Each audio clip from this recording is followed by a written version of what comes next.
இந்த வீடியோவில் நாம் பார்க்கப் போவது வெறும் 5 வசனங்கள் மட்டுமே கொண்ட சூரத்துல் கத்தர் எப்படி நம்முடைய வாழ்க்கையை, நம்முடைய மறுமை வாழ்வை, நம்முடைய ஆன்மீக உலகை அடியோடு மாற்றியமைக்கப் போகுதுன்னு தான். இந்த வாய்ப்பை நீங்க கண்டிப்பா தவறவிடக்கூடாது. ஏன்? வாங்க, இந்த அற்புதமான பயணத்தை நாம இப்போதே ஆரம்பிக்கலாம். நம்ம எல்லோர் மனசுக்குள்ளேயும் ஒரு பாரம் இருக்குங்க, இல்லையா?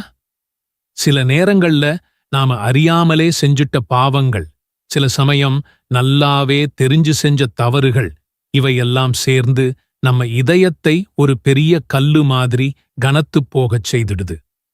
ஒரு ஹதீஸில் நம்முடைய அன்பு தூதர் முஹம்மது நபி ஸல்லல்லாஹு அலைஹி வஸல்லம் அவர்கள் என்ன சொல்றாங்க தெரியுமா?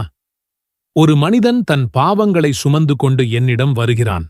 அவன் லைலத்துல் கத்ரில் நின்று நம்மிடம் மன்னிப்பு கேட்டால் அல்லாஹ் அவனை மன்னித்து விடுவான். எவ்வளவு பெரிய நற்செய்தி இது! இந்த இரவு நமக்கு ஒரு ரீசெட் பட்டன் மாதிரி. நம்ம கம்ப்யூட்டர் ஹேங் ஆகும்போது ஒரு ரீசெட் பண்ணா எல்லாம் புதுசா ஆரம்பிக்குது, இல்லையா? அதே மாதிரி நம்முடைய பாவங்களையெல்லாம் ஒரே இரவில் டெலிட் பண்ணி நம்மை ஒரு புதிய பக்கத்துல சுத்தமான மனசுடன் தொடங்க வைக்கிறோம். இரவுதான் இந்த லைலத்துல் கத்தர். நம்ம வாழ்க்கையில இவ்வளவு பெரிய வாய்ப்பு வேறெப்போ கிடைக்கப் போகுது. ஆனா இங்கதான் ஒரு பெரிய பிரச்சனை இருக்குங்க. இந்த இரவோட மகத்துவத்தை நாம புரிஞ்சுக்க முடியாம, அல்லது தெரிஞ்சும் ஒரு அலட்சியமான மனப்பான்மையோட நாம இதை சாதாரணமாக கடந்து போயிடுறோம். குர்ஆனின் 97வது அத்தியாயம் வெறும் 5 வசனங்கள். ஆனா இந்த 5 வசனங்களுக்குள்ள அல்லாஹ் எவ்வளவு பெரிய பொக்கிஷத்தை ஒளிச்சு வச்சிருக்கான்னு தெரியுமா? நம்ம வாழ்க்கையை தலைகீழா மாத்தக்கூடிய ஒரு இரவின் ரகசியத்தை இந்த சூறாதான் நமக்குச் சொல்லுது. வாங்க, ஒவ்வொரு வசனத்தையும் நாம கொஞ்சம் ஆழமா பார்க்கலாம். நிச்சயமாக நாம் அதை குர்ஆனை கண்ணியமிக்க லைலத்துல் கத்ர் என்ற இரவில் இறக்கினோம். இங்கு அதைன்னு சொல்றது எதை? நம்ம வாழ்க்கைக்கு ஒளி தரும், நமக்கு வழிகாட்டும் புனித குர்ஆனைத்தான். இந்த குர்ஆன் வெறும் வார்த்தைகள் இல்லைங்க.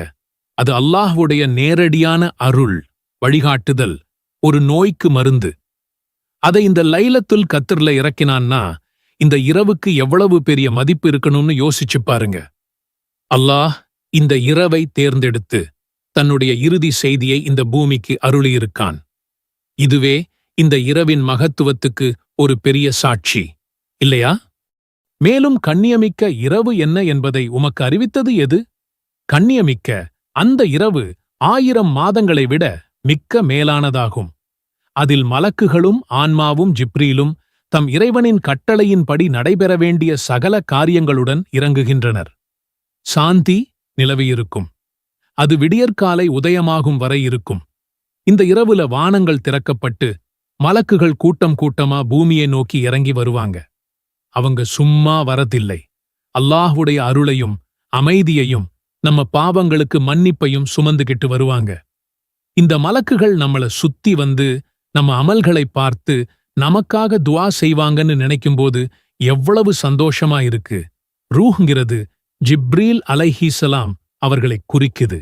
மலக்குமார்களின் தலைவர், அல்லாஹ்வுக்கும் நபிமார்களுக்கும் இடையே தூதுவராக இருந்தவர். அவரே இந்த இரவுல இறங்கி வர்றாருன்னா இந்த இரவோட முக்கியத்துவம் என்னன்னு புரிஞ்சுக்கலாம். அவங்க எதுக்காக வர்றாங்க? அல்லாஹ்வோட கட்டளைகளை நிறைவேற்ற, இந்த பூமியில் அமைதியை பரப்ப, நம்பிக்கையாளர்களுக்கு அருள் புரிய. இது மனிதர்கள் உருவாக்குன ஒரு விஷயம் இல்லை. அல்லாஹ்வோட நேரடியான கட்டளை. அவனோட அனுமதி இல்லாம ஒரு தூசி கூட அசையாதுங்க. அப்படி இருக்கும்போது இந்த இரவோட ஒவ்வொரு அம்சமும் அல்லாஹ்வோட நேரடி கண்காணிப்புல அவனோட அருளால நடக்குது. இது இந்த இரவின் புனிதத்தன்மையையும் அதோட அதிகாரத்தையும் இன்னும் வலுப்படுத்துது. அல்லாஹ்வுடைய சக்திக்கும் அவனுடைய கருணைக்கும் இது ஒரு மிகப்பெரிய சான்று. சூரத்துல் கத்ரை குறைந்தது 3 முறை ஓதுங்க.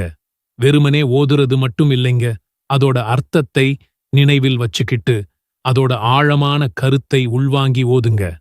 இந்த சூறால அல்லாஹ் என்ன சொல்ல வர்றான், இந்த இரவோட மகத்துவம் என்னன்னு நீங்க உணரும்போது உங்க தொழுகையும் துஆவும் இன்னும் அர்த்தமுள்ளதா மாறும். குர்ஆனை திறந்து உங்களால முடிஞ்ச அளவுக்கு ஓதுங்க. ஒரு ஆயத் ஓதினாலும் அதோட அர்த்தத்தை சிந்திச்சு ஓதுங்க. நீங்கள் பிரார்த்தனை செய்து 1 வாரம் 1 மாசம், ஏன் சில சமயம் 1 வருடமாகியும் கூட உங்கள் துஆவுக்கு இன்னும் பதில் கிடைக்கலையா? ஒருவேளை நீங்க செய்யுற பிரார்த்தனை வானத்திலேயே தங்கிடுச்சோன்னு ஒரு சின்ன பயம் மனசுக்குள்ள ஓடுதா? அப்போ இந்த வீடியோ உங்களுக்கானதுதான். இன்னைக்கு இந்த வீடியோவை நீங்க முழுசா பார்த்து முடிக்கிற நேரத்துக்குள்ளேயே உங்க துஆக்கள் கபூலாகும் நேரம் வந்துடும், இன்ஷா அல்லாஹ். நான் சொல்லப் போற இந்த 4 சக்தி வாய்ந்த வார்த்தைகளை நீங்க மனசு உருகி சொன்னாலே போதும், அல்லாஹ் உங்க அழைப்பை உடனே ஏத்துக்குவான். நம்ப முடியலையா? பரவாயில்லை, உங்க நேரத்தை வீணாக்காம வாங்க உள்ளே போலாம். இந்த திக்ருகள் வெறும் வார்த்தைகள் இல்லை, இவை இறைவனுடனான உங்க தொடர்பை பலப்படுத்தும், உங்க வாழ்க்கையை மாற்றியமைக்கும் சக்தி கொண்டவை. முதல்ல திக்ர்னா என்னன்னு தெளிவா புரிஞ்சுக்கலாம். திக்ர்னா ஞாபகப்படுத்துதல் அல்லது இறை நினைவுன்னு அர்த்தம். அதாவது அல்லாஹ்வை நம்ம மனசுல, நாக்குல, நம்ம எல்லா செயல்களிலும் நினைச்சுக்கிட்டே இருக்கிறது தான் திக்ர். இது வெறும் சடங்கு இல்லைங்க, இது நம்ம வாழ்க்கையின் ஒவ்வொரு கணத்தையும் இறைவனோடு இணைக்கிற ஒரு ஆன்மீக பயிற்சி. அல்லாஹ் குர்ஆன்ல சொல்றான், நம்பிக்கை கொண்டோரே அல்லாஹ்வை அதிகமாக நினைவுகூருங்கள்.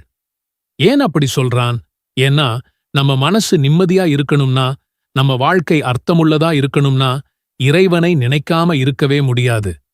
அல்லாஹ்வை நினைக்காத மனசு எப்பவும் ஒருவித பதட்டத்துல, ஒருவித வெறுமையில தான் இருக்கும். ஆனால் யார் அல்லாஹ்வை அதிகமா திக்ர் செய்றாங்களோ அவங்களுக்கு அல்லாஹ்வுடைய அருளும் அமைதியும் பாதுகாப்பும் கிடைக்கும்.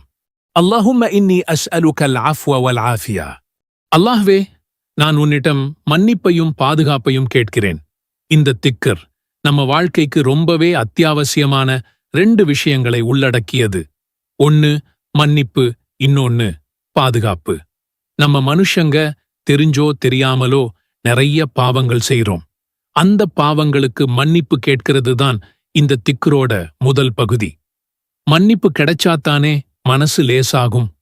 அதே போல வாழ்க்கையில நோய் நொடி இல்லாம, கஷ்டங்கள் இல்லாம நிம்மதியா வாழணும்னா அல்லாஹ்வோட பாதுகாப்பு நமக்கு ரொம்ப முக்கியம்.